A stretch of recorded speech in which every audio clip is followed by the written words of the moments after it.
Go. Okay, guys, this is going to be a real quickie, and this is going to be dealing with the executive chapter. And as you notice up here, there's 5 letters on this and 1 Roman numeral, and this is going to be a really straightforward kind of a thing. And to be honest with you, it really overlaps or supplements what we were talking about with the legislative chapter. You basically have several leaders that are up here. We've talked about the prime minister in a parliamentary system, and I just wanted to stress this very quickly. The idea of majority versus coalition.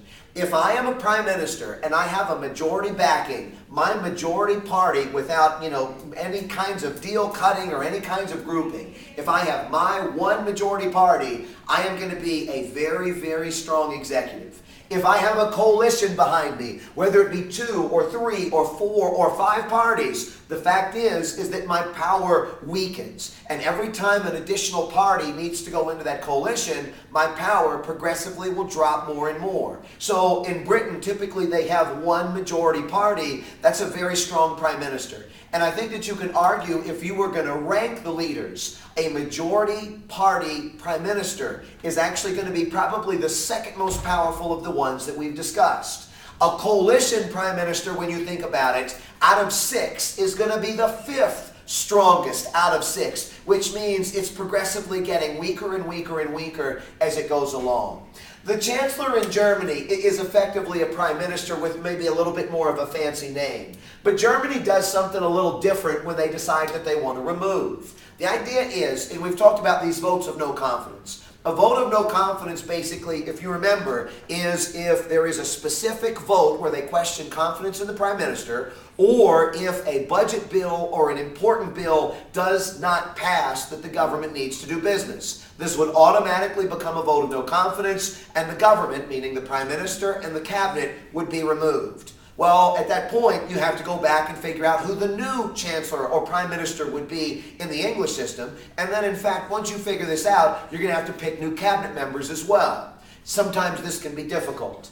In Germany, they have something that is known as constructive no confidence. Constructive no confidence is basically saying that if you are going to remove a prime minister and the cabinet ministers, that in fact you're going to have a specific prime minister and specific cabinet in mind. Constructive no confidence. No confidence vote means you just want to remove somebody. Constructive no confidence means that you've got specific people in mind that you want to replace them with. So you're not just voting against the current government, but you're voting in favor of replacements at the exact same time. Sometimes this can be a little bit trickier. When we were talking about the French system, we were talking about cohabitation. Unmarried couples living together. When you think about it, if the president is from one party, but the prime minister or the premier in some systems is from the other party, then in fact this is going to be a weak executive. So keep in mind on this. If we were going to rank them, probably the strongest executive of them all is, believe it or not, going to be the French president. And this, or French or hybrid president, I should say. Because when you think about it, if I have a majority party, so that my party controls the parliament, I obviously am going to be from my party, and then I can appoint a prime minister. This is going to be about as strong a leader as you can get. The British prime minister, just like we were talking about, a parliamentary leader, is going to be the second most powerful if, again, in fact, you've got a majority. Because when you think about this, they don't have to debate. They can push whatever through in theory they want, and party loyalty is really high. Now, I mentioned to you before, number 5 down here is probably also going to be the British parliamentary leader, the British prime minister. But this would be a circumstance where you have a coalition.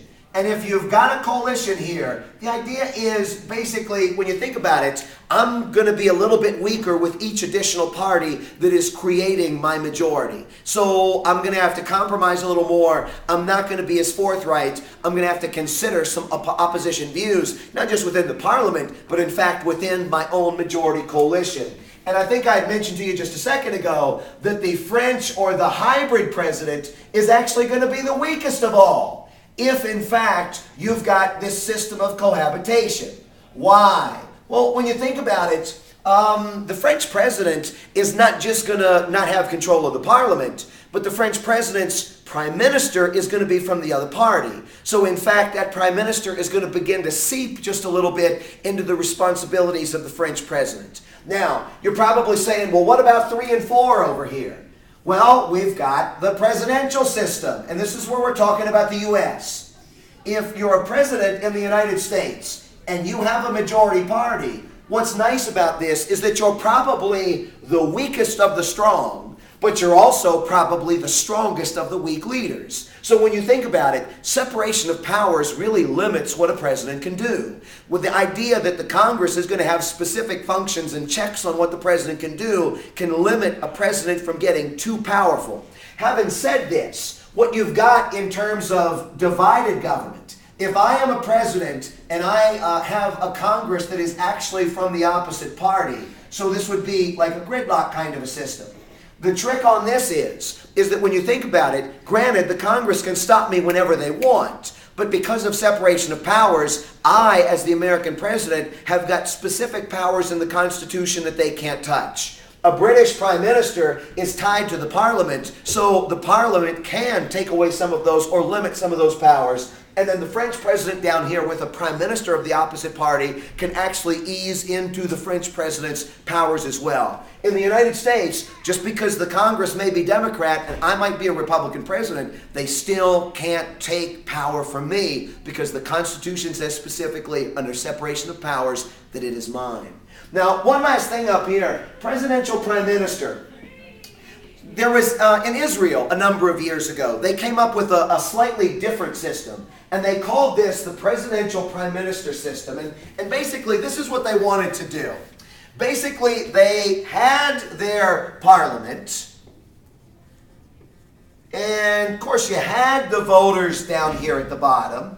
Voters would vote in the parliamentary elections. And then they created a president that was up here. I should say a prime minister that was acting like a president that was up here. And the gist of it was this. The voters would vote not only for the parliament, but the voters would vote directly for the prime minister.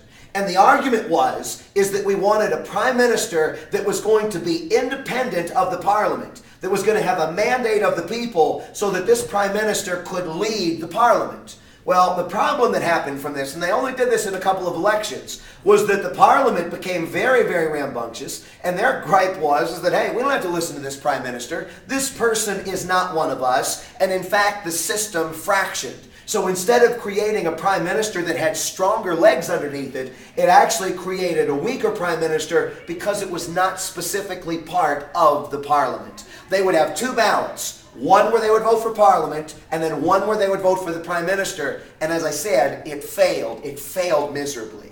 Now with the U.S., and just a couple of things here, and I think we've talked about this, but let me go ahead and stress this. Number one, you've got fixed terms.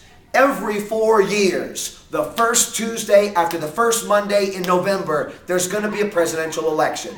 These other systems don't necessarily have that. It's a fixed election and you know when it's going to happen. So if you're in power, there's really not a whole lot you can do when times are going good. And if you're out of power, sometimes you're going to wait until times get better, knowing that if you hold off just a little bit longer until that fixed date, maybe you can take over or put together at least a good challenge. In the United States, we've got term limits for the president.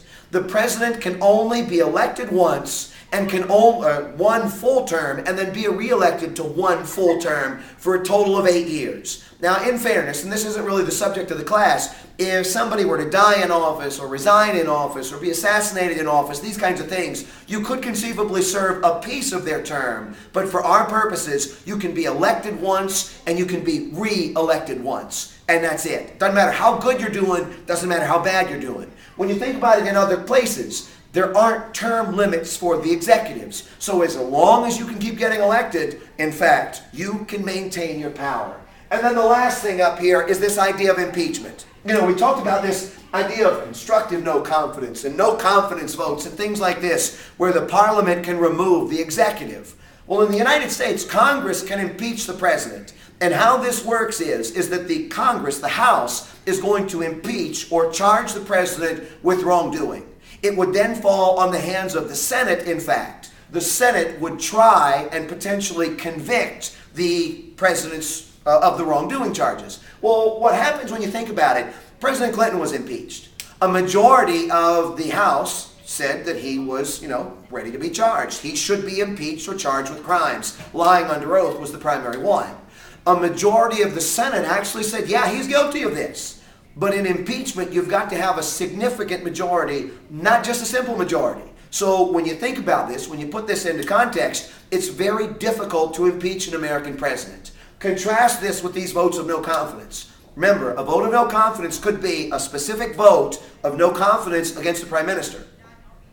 It could also be a vote, money bill, or a specific important legislative piece that the prime minister doesn't get passed. And it could automatically become a no confidence vote if it doesn't pass. It is very easy to remove an executive in a parliamentary type system. It is much more difficult in the American system. And some folks would say this is a good thing because we need strong leadership. Other people would say we're wasting time, and the more time we waste, the more basically we're kicking the can down the road and not saving any problems. I'll leave you with that.